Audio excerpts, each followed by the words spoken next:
Bury the Archduke with an empire's lamentation. Let us bury the Archduke to the noise of the mourning of a mighty nation, mourning when their leaders fall. Warriors carry the warrior's pall, and sorrow darkens hamlet and hall.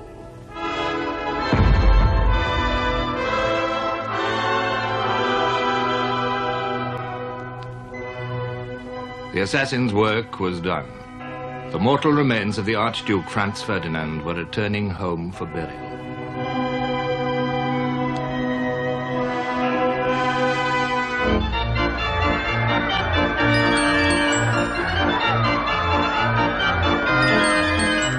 A world on holiday took only passing note of another Habsburg tragedy.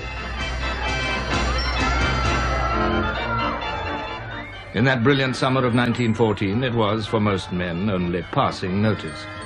An Englishman living in Capri glanced casually at an Italian newspaper. There in the stop press news was a telegram that the Archduke Franz Ferdinand had been shot as he visited a town called Sarajevo, of which neither of us had ever heard. After lunch, we consulted the Times Atlas and found that Sarajevo was the capital of Bosnia, which seemed almost equally remote and insignificant.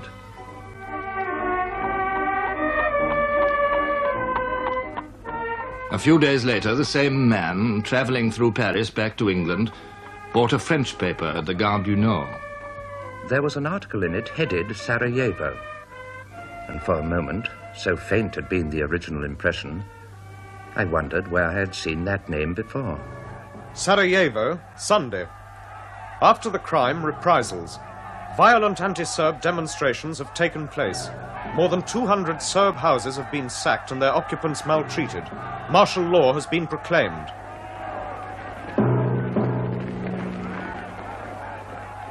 Even in the countries most affected, Austria-Hungary and neighboring Serbia, it would require a little time to understand what Sarajevo might come to mean. In Austria, as the Archduke's body was brought back to Vienna, opinion against Serbia steadily hardened. The German ambassador reported to the Kaiser. Count Berchtold, the Austro-Hungarian foreign minister, told me today that everything pointed to the fact that the threads of the conspiracy to which the Archduke fell a sacrifice ran together at Belgrade. I frequently hear expressed in Vienna, even among serious people, the wish that at last a final and fundamental reckoning should be had with the Serbs. The Kaiser noted in the margin of his copy of the report, "Now or never." 4 days later, July the 6th, he sent a message to the Austrian Emperor. The Emperor Franz Joseph may rest assured that His Majesty will faithfully stand by Austria-Hungary, as is required by the obligations of his alliance and of his ancient friendship.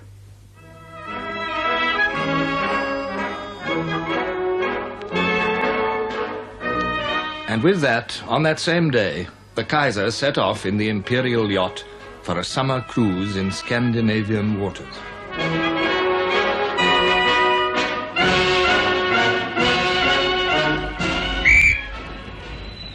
This was the holiday season everywhere, and the sea was calling. Emperors and princes, soldiers and statesmen, rich men and poor men, it was holiday time for all.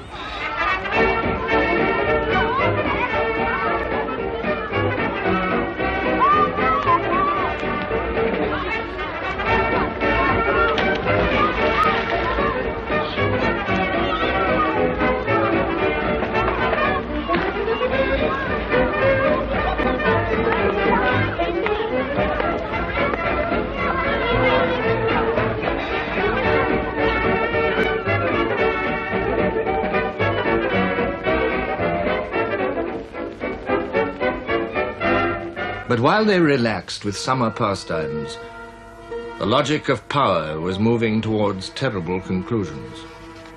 The German ambassador was conveying to Berlin a message from the Austrian emperor and his foreign minister. Count Berchtold requested me to express to His Majesty their most sincere gratitude for the position which he has assumed, so clearly in accord with the compact of alliance and the dictates of friendship. the compact of alliance and the dictates of friendship. These were the fatal words. These were the concepts which would bring Europe's long holiday of peace to a sudden end. Under the innocent laughter, beneath the internal tensions, behind the diplomatic courtesies, a network of compacts and alliances linked the powers together in misfortune. In the center of it all was the triple alliance of Germany, Austria-Hungary, and Italy. By a secret treaty in 1879, Austria and Germany had been allied against Russia. Impressed by Germany's growing strength and overcoming her distrust of Austria, Italy joined the compact in 1882. So the center of Europe, with two young nations and one ambitious old one, became a fortress, waiting for the day to make a sortie. The implications did not go unnoticed on either side of the fortress. The Russian Empire was more than a power. It was the focus of an idea. Slovaks and Slovenes under Austrian rule, Czechs and Serbs, all looked towards Russia as the protector of Slavs everywhere. And Russia, conscious of the menace of the Central Powers, had found an ally. In 1891, the apparently impossible happened. The Imperial Russian government, the very symbol of tyranny, signed an agreement with the Third Republic of France. So the Triple Alliance was now faced with a dual alliance, and the dual alliance was linked to the Balkans, an unsettled area which could at any moment burst into flame. None of these arrangements brought security. On the contrary, tension and anxiety grew. Both groups looked for new friends, the Central Powers towards Turkey and her empire stretching down to the Persian Gulf. France, building her own empire, looked uneasily across the Channel at the heart of an empire in being. Slowly and unwillingly, British policy bowed to the pressure of events.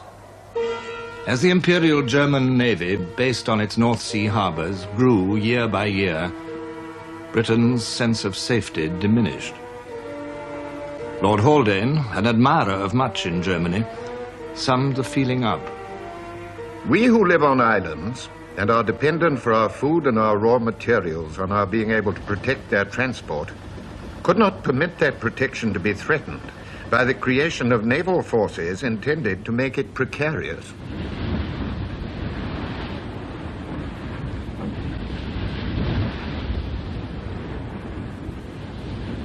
Colonial disputes with France became unimportant. The Entente Cordiale was forged. In 1906, military discussions began between the two countries. These completed a process described by Winston Churchill, all that subterranean, subconscious movement whereby the vast antagonisms of the Great War were slowly, remorselessly, inexorably assembled.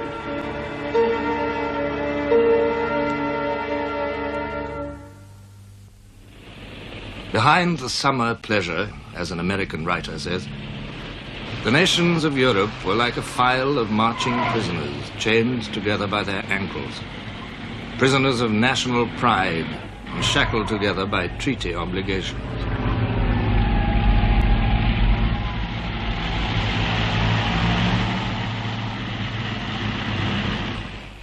Britain's entente with France was followed by an understanding with France's ally, Russia.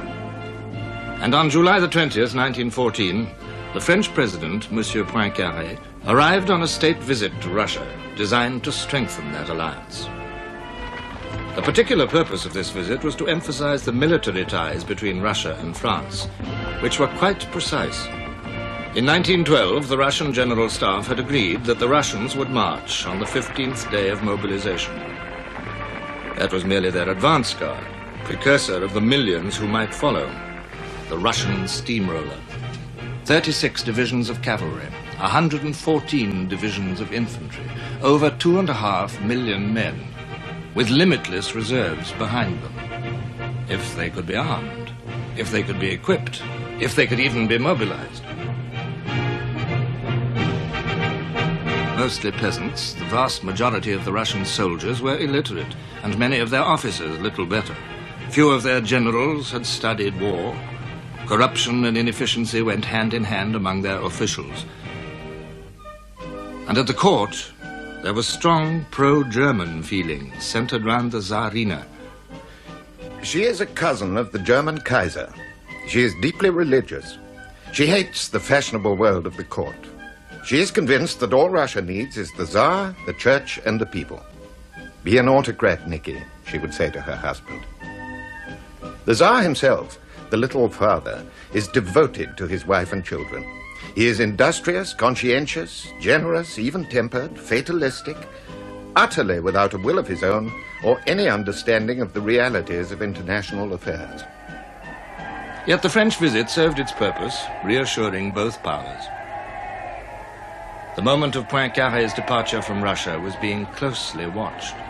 By a careful delay of 2 hours, the Austrians made sure that the French party would be at sea before the news broke of Austria's ultimatum to Serbia. 25 days had passed since the Archduke was murdered. 9 days since work had begun on this document. It was diligently composed, without compromise, without loopholes, an ultimatum with a purpose, the final and fundamental reckoning with the Serbs. It was delivered at 6 o'clock in the evening of July the 23rd. The Austro-Hungarian government expects the reply of the Royal Serbian government at the latest within 48 hours. The Austrian ultimatum twitched the chain which bound the nations together. The inevitable reactions followed immediately. The Serbian regent, Alexander, sent a telegram to the Tsar the next day.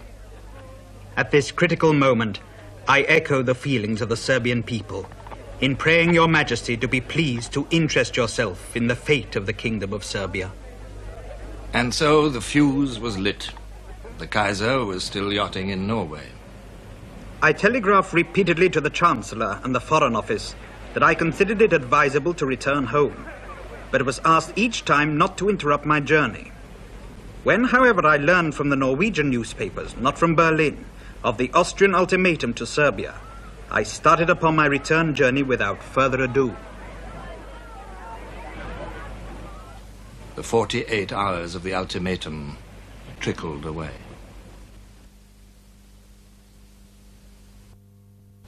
The Serbs gave way on almost everything, and for the rest appealed to Austrian loyalty and chivalry.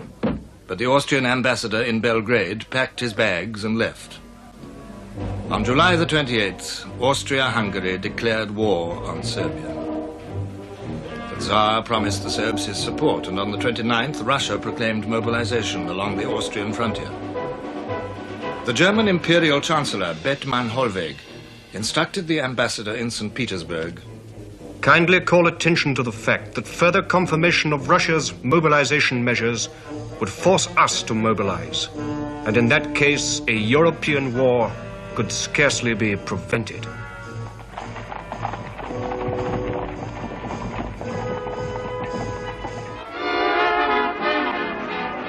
While the people of Europe amused themselves, the unseen flame ran swiftly along the fuse.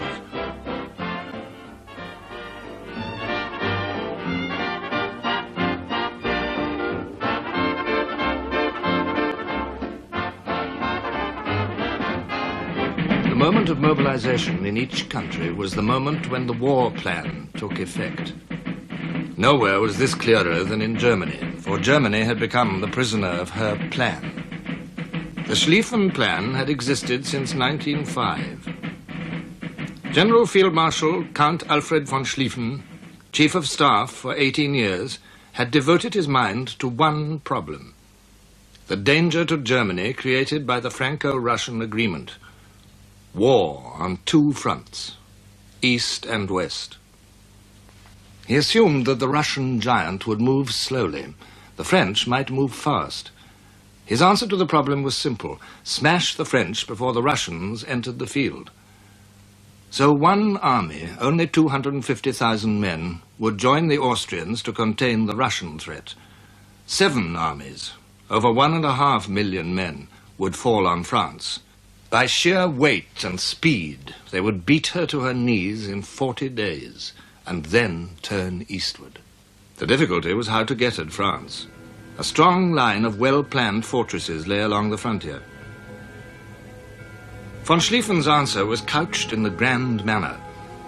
He would outflank the French. He would march through Belgium, trample on neutrality. Not only that, he would send the bulk of his army through Belgium.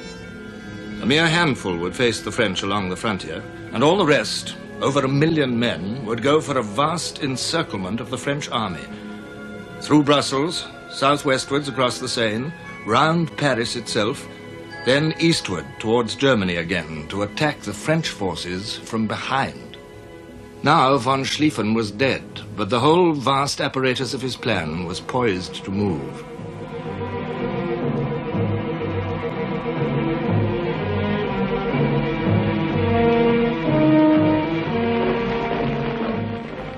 July the 29th was the decisive day of crisis.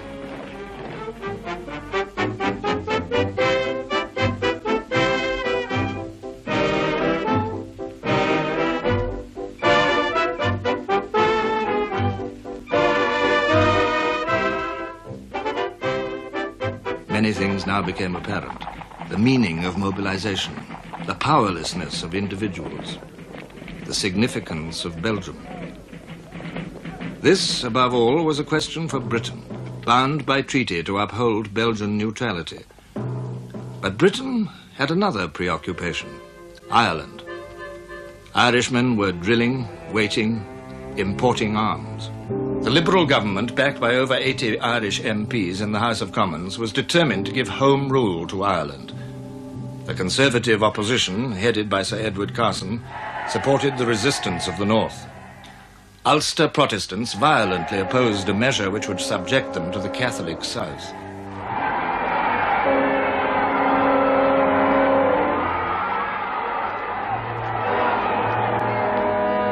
In March, the possibility of having to use troops to coerce Ulster split the army, like the nation, down the middle. Civil war seemed imminent. The crisis continued into July. The disagreements turned principally upon the boundaries of Fermanagh and Tyrone. Upon the disposition of these clusters of humble parishes turned at that moment the political future of Britain. On July the 24th, the cabinet was still toiling around the muddy byways of Fermanagh and Tyrone. But, says Churchill, an all-sufficient shock was at hand. The discussion had reached its inconclusive end when the quiet, grave tones of Sir Edward Grey's voice were heard reading a document which had just been brought to him from the Foreign Office. It was the Austrian note to Serbia. As the reading proceeded, the parishes of Fermanagh and Tyrone faded back into the mists and squalls of Ireland, and a strange light began immediately to fall and grow upon the map of Europe.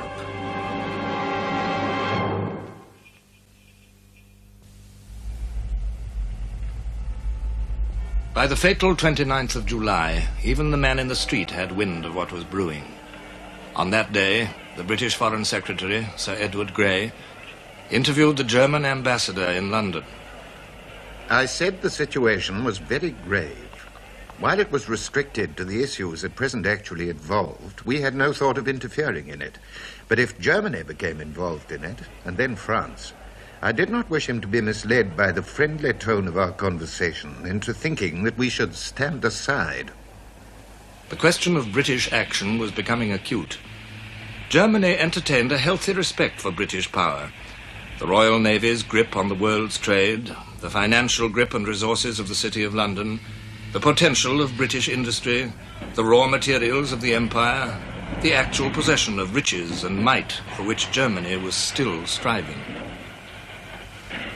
On July the 29th, Bethmann Hollweg told the British ambassador in Berlin, "The Imperial Government is ready to give every assurance to the British government, provided that Great Britain remained neutral, that Germany aims at no territorial acquisitions at the expense of metropolitan France.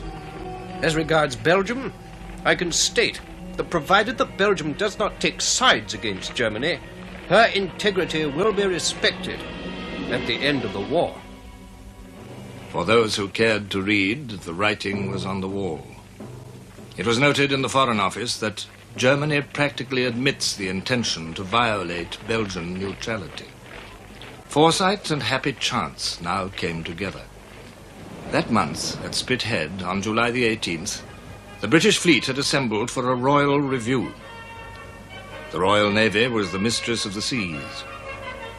232 vessels assembled. By the 29th, the fleet was due to disperse. The First Lord of the Admiralty, Winston Churchill, decided otherwise. Admiralty to Commander-in-Chief Home Fleets, July 28th, 1914, sent 5 p.m. Tomorrow, Wednesday, the First Fleet is to leave Portland for Scapa Flow. Destination is to be kept secret. And so, in secrecy, the last act of July the 29th took place. The Royal Navy on its way to its war station.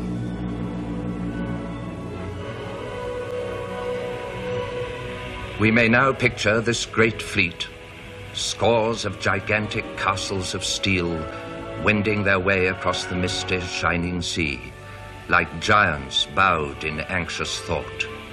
18 miles of warships, bearing with them into the broad waters of the north the safeguard of considerable affairs. The king's ships were at sea.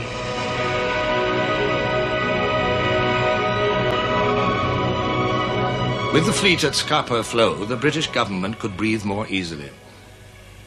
The days of France's agony were now beginning. For in France also, mobilization was part of a plan, and the government of the Republic was as much a prisoner of its plan as were Russia and Germany. On July the 29th, the French Minister of War signed an order for the concentration of the covering forces behind which the French army would assemble. France's plan was in motion. It was very simple. Relying on the Napoleonic principles of speed and violence, the whole French army was prepared to hurl itself across the German frontier. In one vast phalanx, it would sweep towards the Rhine, catching the Germans off balance. The object was to defeat them before their own plans could take effect. It only awaited the word.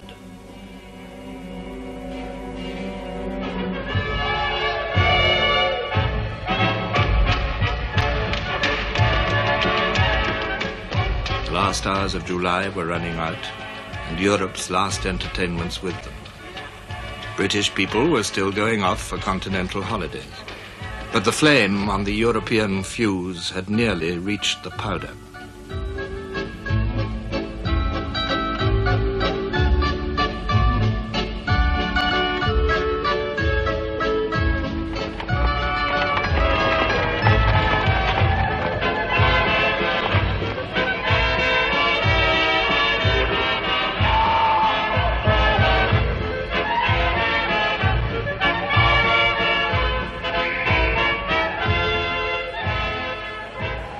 On July the 31st, Sir Edward Grey sent identical telegrams to Paris and Berlin.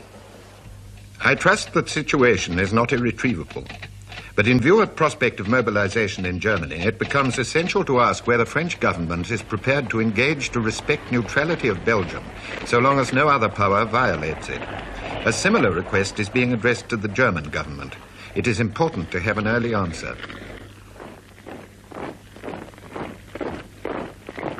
The French government replied at once.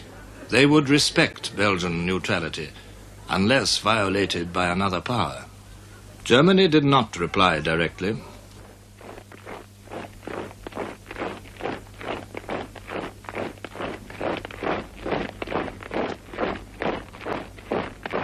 Her mood that day was difficult to analyze.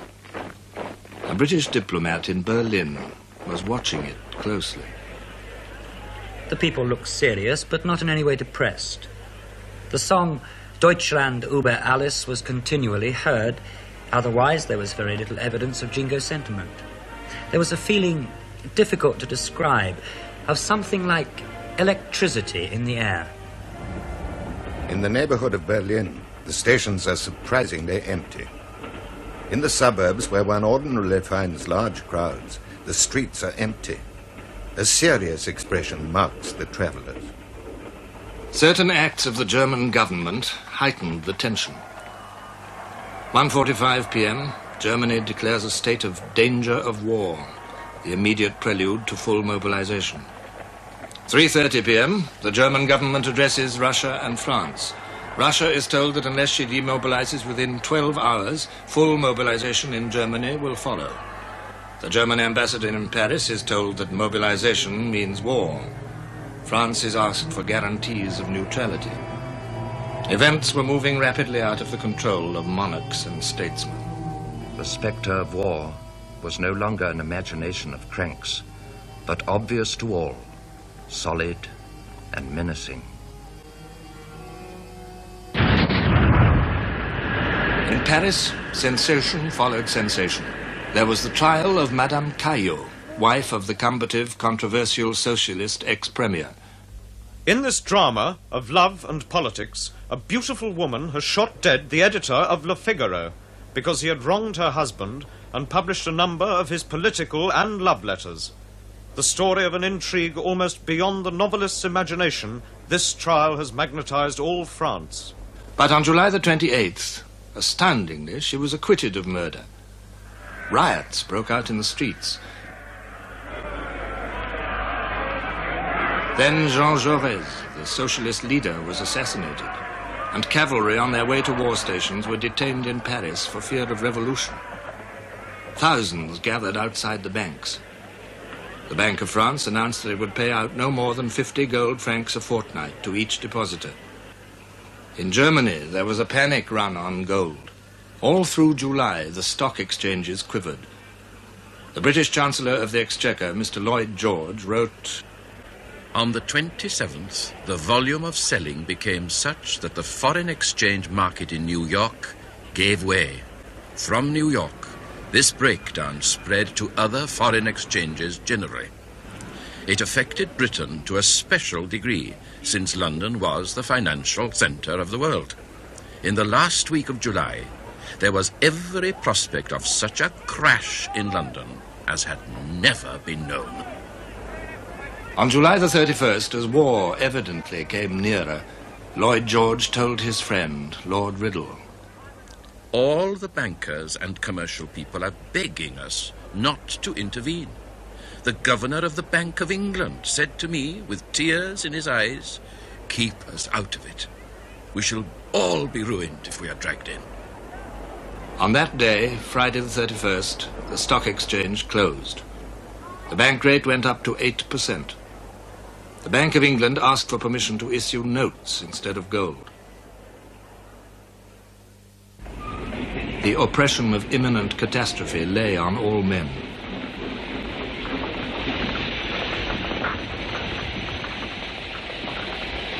During the days that followed, it was as if all the fears and agonies of France were poured into one man, Paul Cambon, the French ambassador in London. On August the 1st, Germany declared war on Russia. General mobilization was decreed in Germany and France. No one doubted what this meant. Paul Cambon bluntly asked Sir Edward Grey, "Is England going to wait until French territory is invaded before intervening? If so, her help might be very belated." I said that we could not propose to Parliament at this moment to send an expeditionary force to the continent. Such a step had always been regarded here as very dangerous and doubtful, unless our interests and obligations were deeply and desperately involved.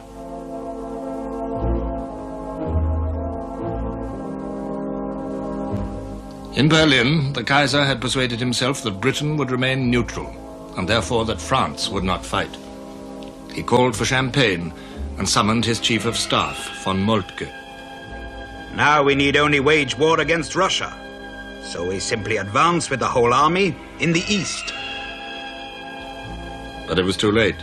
Schlieffen's plan was in action.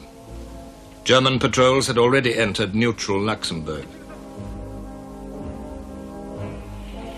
All eyes now turned on Britain, and still the Liberal government shrank from accepting the march of events. In desperation, Paul Combon turned to the Conservative opposition leaders. Doesn't England understand what honour means? Now honour and necessity were hand in hand. The next day, Germany presented her ultimatum to Belgium, demanding a passage for her troops. The Belgians had 12 hours to reply. It took far less time for them to make up their minds. King Albert spoke for his people. Our answer must be no, whatever the consequences. Our duty is to defend our national integrity. In this we must not fail. It had been a rainy day in London, damping alike for the great peace rally in Trafalgar Square and for the hotheads who wanted to cheer for war. When the news of the German ultimatum to Belgium arrived, however, the clouds of uncertainty began to pass away. Telegrams were sent out calling up army reservists and territorials. The opposition leaders urged the government to take up arms. Insensibly, during this Sunday, without any fresh news, some nameless factor began to work. The horrors of war might be less insupportable than the horrors of peace. There were dissentients, but the majority did not want to argue.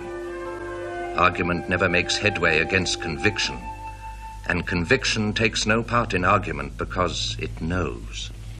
Knowing was everything. Knowing the worst and knowing what to do. On August the 3rd, Sir Edward Grey addressed the House of Commons. I ask the House, from the point of view of British interests, to consider what may be at stake. If France is beaten to her knees, if in a crisis like this we run away from obligations of honor and interest as regards the Belgian Treaty, we should, I believe, sacrifice our respect and good name and reputation before the world, and should not escape the most serious and grave economic consequences. The House of Commons rose to him, the country united behind him. It was a moment of distasteful triumph for Grey. When a Foreign Office official congratulated him on his speech, he raised his arms and crashed his fists down on the table. I hate war. I hate war.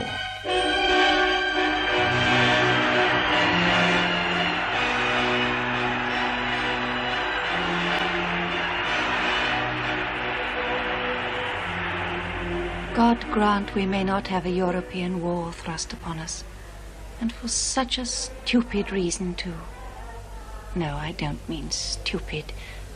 But to have to go to war on account of tiresome Serbia beggars belief. But war was now a fact. The French ambassador in St. Petersburg witnessed the imperial proclamation to the Russian people. I got to the Winter Palace Square, where an enormous crowd had congregated with flags, banners, icons, and portraits of the Tsar. The Emperor appeared on the balcony.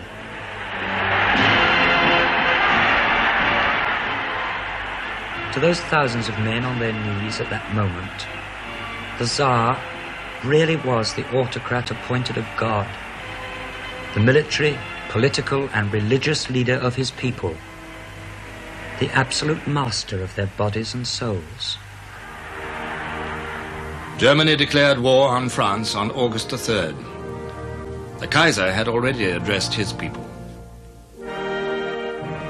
This is a dark day and a dark hour. The crisis which is forced upon us is the result of an envy which for years has pursued Germany.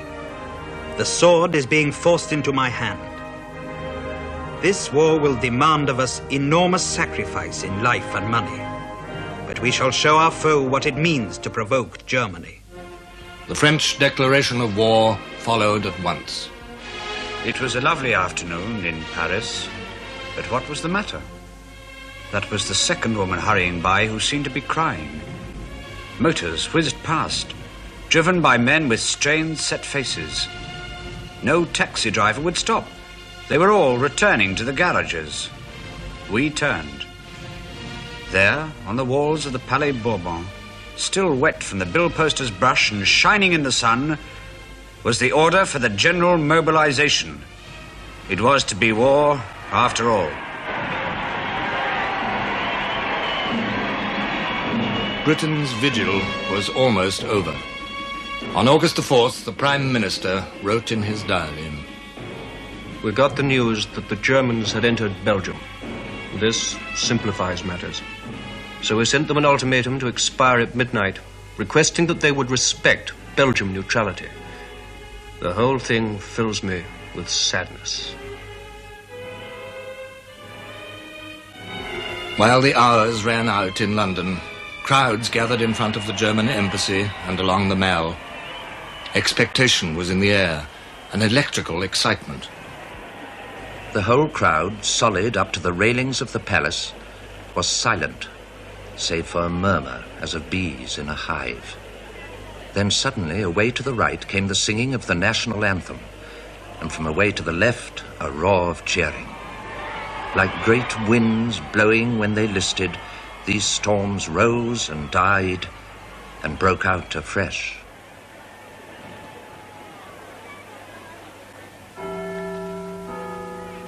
The hour struck. The ultimatum ran out.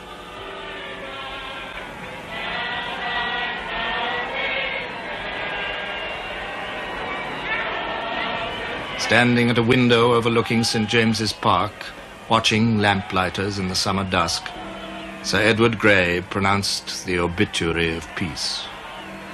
The lamps are going out all over Europe. We shall not see them lit again in our lifetime.